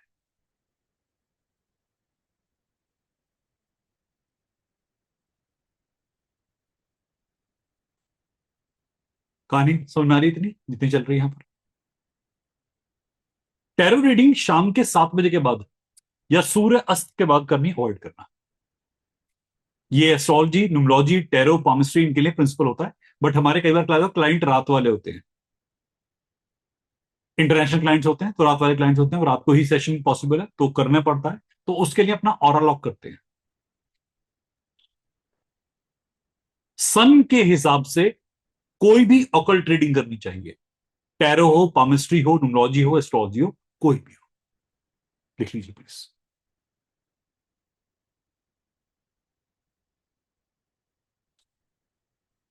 Avoid doing tarot reading in your house. घर में टैरो रीडिंग करना अवॉइड करना। अगर बहुत मजबूरी हो तो कमरे का ऑरा क्लीन करना, टैरो रीडिंग से पहले और टैरो रीडिंग के बाद डीप क्लीन करना। हम्म। अब चाहे एस्ट्रोलॉजिकल चार्ट रीडिंग कर रहे हो, टैरो रीडिंग कर रहे हो, पामिस्ट्री कर रहे हो, इन सब में क्या होता है, हम किसी के कर्म में इंटरफेरेंस करते हैं, किसी की एनर्जी में इंटरफेरेंस करते हैं। अगर आपके पास स्पेस अवेलेबल है, एक कमरा अलग है, तो अच्छी बात है। अगर उसी कमरे में कर रहे हो जहां रहते हो, तो आपको क्लीनिंग करनी पड़ेगी लगातार, और क्लीन करना पड़ेगा। Same with the healing. मैंने हीलिंग सिखाते हुए पढ़ाया आपको इस बात को कि घर में हीलिंग अवॉइड करनी चाहिए। करनी पड़े तो एक कमरा फिक्स कर दो, कोई बात नहीं, नहीं मिलता तो क्लीनिंग करो। अगर वही कमरा रहने का है, वही कमरा हीलिंग का है, कोई बात नहीं, फिर क्लीनिंग करो। शंखनाद करो, घर के अंदर हवन करो किसी एक दिन, ये जरूरी है। जितने लोग भी ऑकल्ट में आ रहे हो, ध्यान रखना इस बात का, ये फील्ड है, या तो इसमें आओ तो ढंग से आओ, नहीं तो चोट खाओगे। आप में से कई लोगों ने ये बात ऑब्जर्व करी होगी प्रैक्टिशनर्स ने। एक बार बताओ कौन किस किसने चीजें ऑब्जर्व करी, घर में हैवीनेस आती है। ये ऑकल्ट की प्रैक्टिस करने से घर में हैवीनेस आती है, क्योंकि हर इंसान अपना कर्म छोड़ के जाता है भाई। हर इंसान अपना कर्म, कार्मिक एक एक्सचेंज करता है आपसे, और वो इंपैक्ट आता ही आता है घर के ऊपर। और घर में अगर छोटे बच्चे हैं, कोई बीमार व्यक्ति है, बूढ़ा व्यक्ति है, तो उसके ऊपर बहुत इंपैक्ट आ सकता है। माइंड इट, लिख लीजिए अपने पास में। टैरो रीडिंग के प्रिंसिपल्स है। और कई लोगों को मैंने देखा छोटे बच्चों के साथ में टैरो खोल रहे होते हैं बैठे बैठे। गलत है, सरासर गलत है। अपने बिस्तर पे बैठे हुए, खाने सोने वाले बिस्तर पे। टैरो के लिए एक स्पेस होता है, एक स्प्रेड होता है, पहले हम कपड़ा बिछाते हैं टैरो के लिए हमेशा, एक स्प्रेड बिछाते हैं, ताकि इनकी एनर्जी किसी और चीज के साथ ना जुड़े। टैरो को क्लीन करते हैं, एरिया क्लीन करते हैं, थोड़ा अलग रहता है, सेपरेशन, सेग्रीगेशन। आई होप कि जो बातें बता रहा हूं समझ में आ रही होगी। पहली बार कई ने सुना होगा कंटेंट ऐसा वाला कि इतना सीरियस करना होता काम। हाँ। प्रोफेशनल पे डील कर रहे हैं कई सालों से, हमें पता है इसके रेपरकशंस क्या होते हैं। आप में से कई लोग अभी भी रिसेंटली ज्वाइन कर रहे हो, तो आपको रेपरकशंस नहीं पता होते। मैंने कई लोगों को देखा कि मतलब जिस हाथ से खाना खा रहे हैं, उसे हाथ में वहीं के वहीं खाना खाते खाते टैरो ओपन कर रहे हैं। मैं कहा ये क्या कर रहे हैं? नहीं, ये पर्पज है। मैं एक काम करो, फिर वॉशरूम में बैठ के खाना खा लो, रिलीज भी कर दो, खा भी लो। हर चीज के लिए एक एरिया अलॉट होता है ना, जहां खाना निकालना है वहां खाना निकालना है, जहां खाना है वहां पे खाना है। तो पूजा का स्थान तुम्हारा फिक्स है, तो टैरो ओपन का स्थान फिक्स क्यों नहीं है? आप अपने मंदिर में बैठ के टैरो ओपन कर सकते हो आराम से। लिखो इस बात को। कई लोगों ने प्रश्न पूछा मुझसे कि क्या हम अपने मंदिर में टैरो रख सकते हैं या वहीं ओपन कर लें? बिल्कुल सही स्थान है,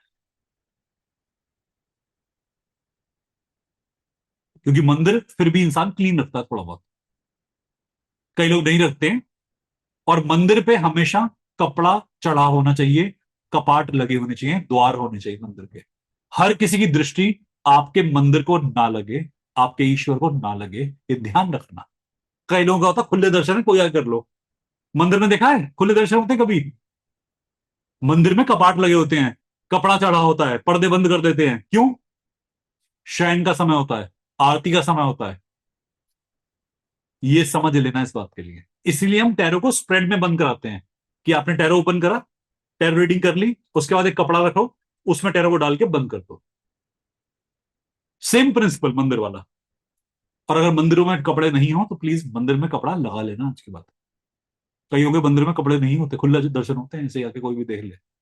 या तो रूम सेपरेट हो कि वहां कोई आता जाता ही नहीं है, मंदिर का रूम ही अलग है, बाहर से गेट बंद हो जाता है, बहुत बढ़िया। फिर भी एक नियम होता है कि मरून कलर का कपड़ा मंदिर के ऊपर चढ़ा देते हैं, ध्यान रखिए। लिखते जाना, कोई भूल या लिखना।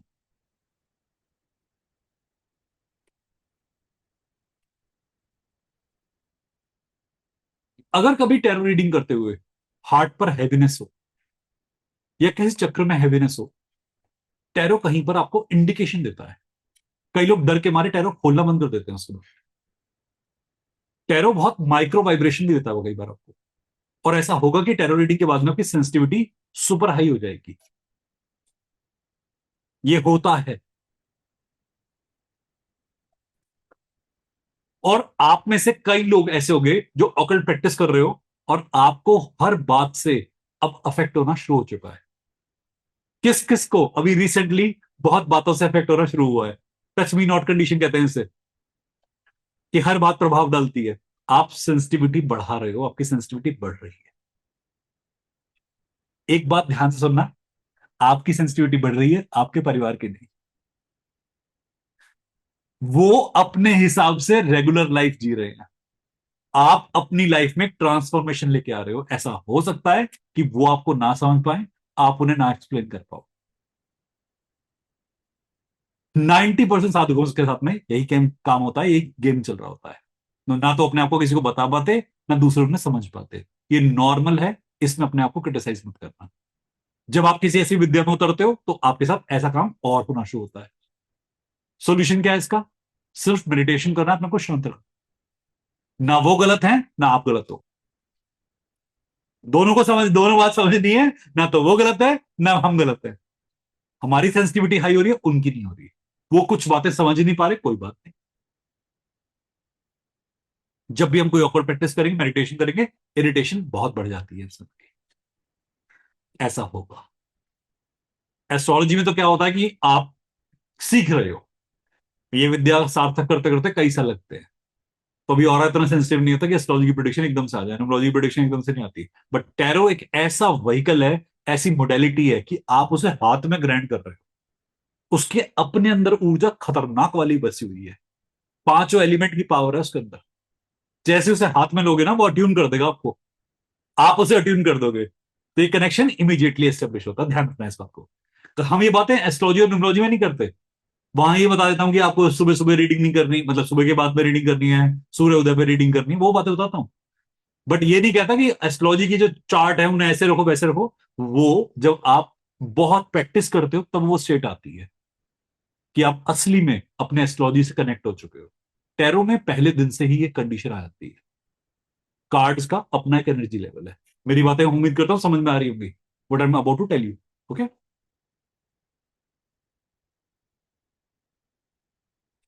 ओशो ज़ेन जब आप ओपन करोगे ना, तो ऐसा हो सकता है कि दुनिया आपको कहे कि आप कुछ ज्यादा ही कोल्ड हो गए हो।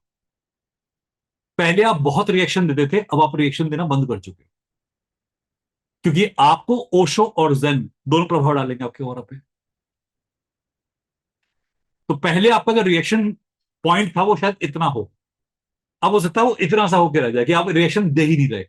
सेंसिटिविटी बढ़ेगी पहले, नो डाउट, उसके बाद में रिएक्शन नहीं आ पाएगा। जब बहुत अध्यात्म की प्रैक्टिस करते हो ना, बहुत सारी स्पिरिचुअल प्रैक्टिस कर लेते हो, तो आपको पता है गुस्सा नहीं आता। और आता भी है ना, तो एक थैंक यू होता है, गुस्से में और आंसू निकल रहे होते हैं बस बैठे बैठे।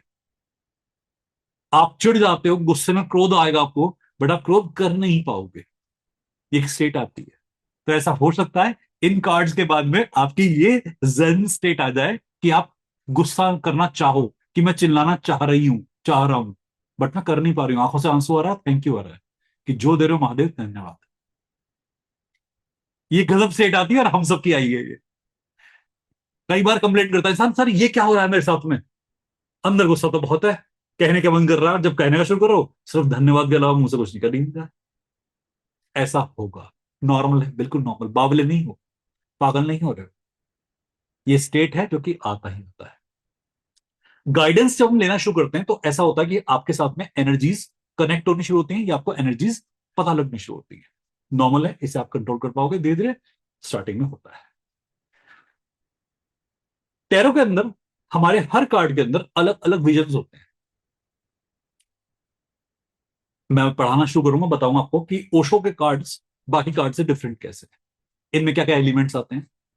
इनके अंदर एरो बने होते हैं कार्ड के नीचे की तरफ, वो एरो क्या डिपिक्ट करता है, क्यों बनाए गए, क्यों डाले गए, ये सब कहानी भी चलेगी।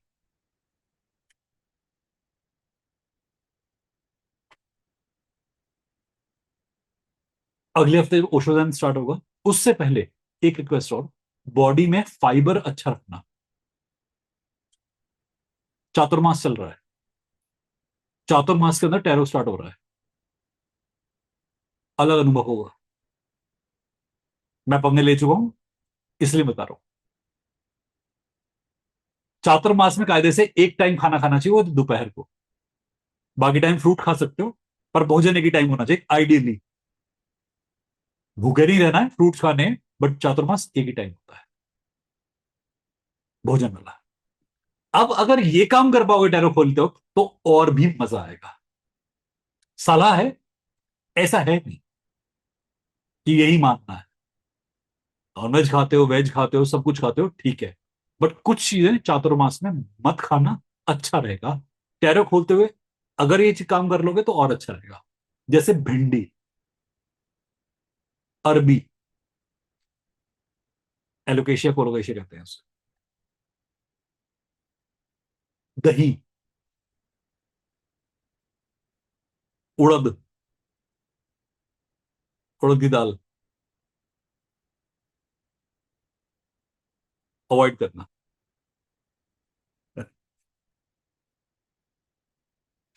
बहुत सारी बातें मैं और बताऊंगा आपको कि क्या क्या प्रैक्टिस होती हैं। अभी मैं कोशिश कर रहा हूँ एडिट करके बताने का, क्योंकि एक पहले ही आज आपसे सबके पास जाएगा वीडियो, यूट्यूब पे डालेगा वीडियो, सबके पास इंफॉर्मेशन जाएगी, तो बहुत कुछ है मेरे पास बताने के लिए जो मैं सिखाऊंगा आपको कि टैरो के साथ क्या नियम संयम करने पड़ते हैं।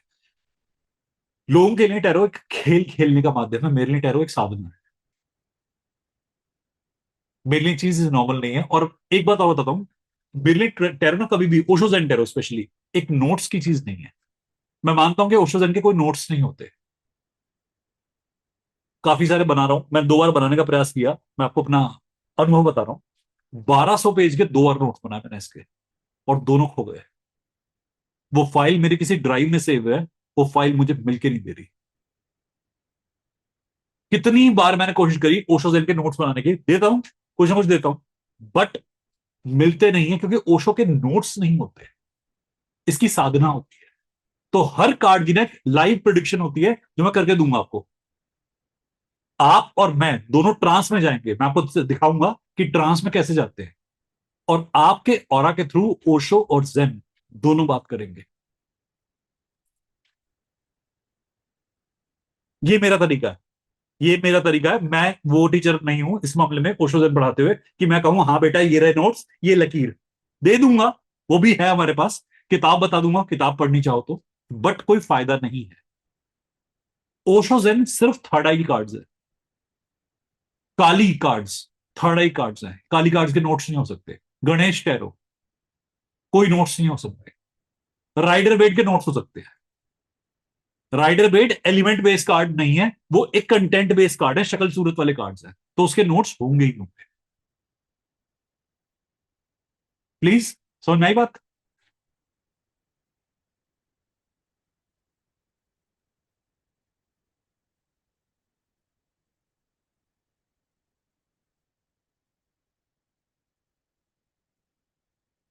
बहुत सारी बातें मन में आ रही है बताने की, एडिटिंग कर रहा हूँ एक्चुअली। काफी सारा पहले दिन ज्ञान नहीं देना होता ना, ज्ञान है, बहुत सारी बातें हैं, वो भी धीरे धीरे बताऊंगा आपको, क्योंकि कार्ड नहीं खाली, बहुत और चीजें भी आएंगी आपके साथ में इस कार्ड के साथ में। एक बात और, जब भी कार्ड्स ओपन करो, आपके आसपास जितने कम से कम व्यक्ति हो उतना अच्छा है। जो कार्ड को नहीं समझते हैं वो आपके आसपास नहीं होने चाहिए। घर में कई लोग अपने अपना शो ऑफ करने के लिए कार्ड ओपन करते हैं, ये वो काम नहीं है। और हाँ, एक बात और, पता नहीं किसने अभी मेरे से बच्चे ने पूछा था कि टैरो ओपन करते क्रिस्टल पहनना अनिवार्य है कि नहीं है। वो टैरो रीडर की ना इमेज बड़ी खराब कर रखी है। वो सिंड्रेला सा बन के खड़े हो जाती हैं, इतने लंबे लंबे बाल कर लेंगे, क्या कर लेंगी, काले काले कपड़े पहन लेंगे, इतने इतने क्रिस्टल पहन लेंगे बाजू तक। इसे ना पाखंड कहते हैं। ये ओणम का हाथी बनने से कुछ नहीं मिलता, या क्रिसमस ट्री बनने से कुछ नहीं मिलता। तुम नॉर्मल भी बिना किसी, मेरे हाथों में कहीं पैरों में कोई क्रिस्टल नहीं मिलेगा तुम्हें। एक घड़ी है, एक कड़ा है, बस। इसके अलावा कुछ नहीं मिलेगा। और मैं टैरो ओपन करके दिखाऊंगा तुम्हें। मेरे टैरो ओपन के सिद्धांत में कोई कमी नहीं मिलेगी आपको। क्रिस्टल को टैरो बॉक्स में हमेशा रखना, एमेथीस्ट को, पिंक क्वार्ट्ज को, ग्रीन एवेंचुरी। कोई एक भी रख लोगे तो भी ठीक है, पर अगर तीनों रख पाओ तो अच्छी बात है। ग्रीन एवेंचुरी, एमेथीस्ट, पिंक क्वार्ट्ज, काम करेगा काफी अच्छे। ये टैरो बॉक्स जो बनाओगे ना, उसके अंदर रखना। कोई जो लोग हमसे टैरो बॉक्स लेंगे, आपको एक बॉक्स भेजा जाएगा, उसके अंदर सब कुछ होगा। तो मेरे पास में है बॉक्स बना हुआ, हम देते हैं हर बार। कई लोगों ने मुझसे कहा कि हमारे पास एक ही स्टाइल के कई कार्ड्स हैं, जैसे राइडर वेड है, राइडर वेड के कई फॉर्म्स आते हैं, मल्टीपल कार्ड आप कैरी कर सकते हो। जर्नी के लिए छोटे कार्ड आते हैं ओशो के। और अगर आप अपना कहीं टेबल पे प्लेस करो तो उसके लिए बड़े कार्ड्स आते हैं साइज में, ऐसा भी रख सकते हो। तो छोटे कार्ड, माइक्रो एक पॉकेट कार्ड आते हैं, मिनी कार्ड आते हैं, वो भी रख सकते हो।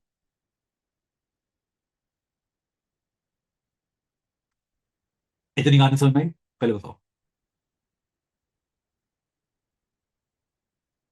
टैरो को स्कैन करने के लिए, क्लीन करने के लिए, मैं आपके डेक में ना आपको कुछ क्रिस्टल्स और एक डाउजर देता हूं, डाउजर। आप लोग यदि अपने पास टैरो मेंटेन करके चल रहे हो, कहीं और से ले रहे हो, तो डाउजर जरूर रखना। कई बार टैरो से जो हाँ और ना वाले आंसर होते हैं ना, उसे समझने में डाउजर बड़ी हेल्प करता है। आपने कार्ड खोला, आपके बल्ले कुछ नहीं पड़ा, आपने डाउजर उठा लिया, डाउजर से प्रोडिक्शन करनी शुरू करी। ऐसा हो सकता है अभी कुछ नहीं, पल्ले नहीं पड़ा, फिर किसी और दिन ट्राई करना, आज का दिन तुम्हारा नहीं है। किसी और का टैरो तो वहीं के वहीं है ना, तुम्हें भी तो खराबी हो सकती है। किसी और दिन ट्राई करना, आज ही थोड़ी प्रोडिक्शन लेके जाना है। और नहीं तो मेरा नंबर तो आपके पास है ही। तुम्हारा दिन खराब है, सब सब रीडर का दिन थोड़ी खराब है। तो उस दिन अवॉइड करना। आज किस किस को एस्ट्रोलॉजी आती है? एस्ट्रोलॉजी, यहां पर एस्ट्रोलॉजी थोड़ी बहुत किस किस को आती है? ओके। जिस दिन ट्रांजिट में आपका चंद्रमा अष्टम में हो, टैरो खोलना अवॉइड करना।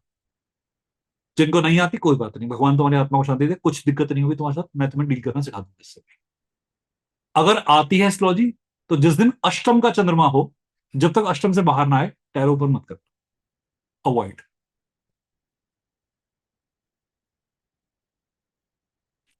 कुछ बेसिक समझाने का प्रयास करा मैंने, थोड़ा बहुत अभी बता रहा हूं। बहुत सारी बातें भी करनी शुरू करनी। अगले हफ्ते से मामला शुरू होगा। एक हफ्ते में किसी किसी को मेरे से जो भी चीज चाहिए, कंटेंट में टैरो चाहिए, कोई और क्वेश्चन पूछना है पूछ लेना। कुछ तिथि देख के मैं काम करता हूँ, और तिथि देख के मैंने कुछ स्टार्ट करना है इस काम को। जिन्हें भी एनरोल करना है, प्रिया मैम प्रियम से कांटेक्ट कर लेना, यामिनी मैम से कांटेक्ट कर लेना। मेरा दिमाग मत खाना। सभी निवेदन है, मैं टैरो पढ़ाने वाला इंसान हूं, मैं एनरोलमेंट देने वाला इंसान नहीं। तो जब टैरो पढ़ोगे ना, मुझसे जो मर्जी पूछना। उसके अलावा फालतू की बातें मुझसे ना, कोर्स कब आ रहा है, किस दिन आ रहा है, क्या होगा, क्योंकि मैं उससे डीलिंग नहीं कर पाता। मैं खुद ही बहुत हैंडीकैप फील करता हूँ इन सब बातों से डील करते हुए। तो जो क्वेश्चन होंगे ना कंटेंट वाले, वो मुझसे पूछना, वो उनसे मत पूछना। आप में से कई लोग पूछ रहे हो कब आ रहा है, क्या आ रहा है, वो प्रणमम प्रियमम आपकी पूरी सहायता करेंगे, आपको इन्फॉर्मेशन दी जाएगी। और हमारी टीम पूरी आपको इन्फॉर्मेशन देगी। अगर इंटरेस्टेड हो करने में, तो कल से ही अपना रूटीन सही करना शुरू कर, मेरी सलाह है। और एक बात और, लिवर को डिटॉक्स करने का प्रयास करना। ये मैं ट्राई कर रहा हूं इस बार कुछ एक चीज करने का। मैंने कई बार नोटिस करा कि टैरो करने वाले लोगों का लिवर थोड़ा सा कॉम्प्रोमाइज हुआ है। हर बार होता ऐसा नहीं है, पर कुछ लोगों पे इंपैक्ट आया है, मुझ पर भी आया था। तो मैं इस बार एक देख रहा हूं, एक ट्रायल मार रहा हूं, छोटा सा ट्राई कर रहा हूं कि अगर हम लिवर को डिटॉक्स करते करते टैरो पढ़ते हैं तब क्या इंपैक्ट आता है। ये मैं स्टडी कर रहा हूं। लिवर को डिटॉक्स करने का तरीका है, सिंपल तरीका, कड़वी चीजें खाना, और शाम के 6 बजे के बाद मुंह बंद, खाने के लिए, खाने के लिए, और अगले दिन 6 बजे के बाद शुरू। कड़वी चीजें खाने में 5 नीम के पत्ते सुबह, 5 नीम के पत्ते शाम को, अगर कर पाओ। नहीं तो जूस बना सकते हो, जूस, जूस में डालो 5 नीम के पत्ते, क्योंकि 5 नीम के पत्ते चबाने में मौत आती है कई बार, बहुत मुसीबत आएगी। जिनका फैटी लीवर है उनको तो काफी अच्छी रेमेडी लगती है, फैटी लीवर वालों के लिए काफी अच्छा कंटेंट है। ओके। एक क्वेश्चन और आया था कि हम शुरुआत राइडर बेड से करें या ओशोजेन से करें। ऐसा कुछ नहीं होता कि आप शुरुआत किससे करो, बात यहां पर होती है कि आप बैलेंस के साथ प्रैक्टिस शुरू करो। तो आप चाहे ओशोजन से करो चाहे राइडर बेड से। मेरी शुरुआत ओशोजन से थी। मेरे उत्तर आज के सारे सारे मैं ही विराम में रखता हूं। बस आज के लिए मेरे ख्याल से बहुत ज्यादा बोल चुका हूं। और कोई प्रश्न हो मुझसे पर्सनली पूछ लेना। प्रियम प्रणव का आपका नंबर है, कहीं जब लगे कि वाकई में टैरो सीखने के लायक हो गए कांटेक्ट कर सकते हो, लगे कि मुझे झेलने के लायक हो गए हो, बिल्कुल कांटेक्ट कर सकते हो। आज के लिए यही सब समाप्त करते हैं। Thank you so much for being there. Har Har Mahadev. एक बार अपनी कॉर्ड्स कट करना, अपना ऑरा क्लीन करना। कॉर्ड्स कट करने का तरीका मेरे यूट्यूब पे मैंने आपको मेंशन करा हुआ है, वैसे होता है कट कट कट, विजुलाइज करके कॉर्ड को विजुलाइज करते हैं, कट करते हैं। और हो सके तो चार्ज करके पानी पी लेना एक गिलास, ताकि हम सबका जो ऑरा शेयर हुआ है वो रिलीज हो जाएगा उसके। Thank you so much. Her Har Mahadev.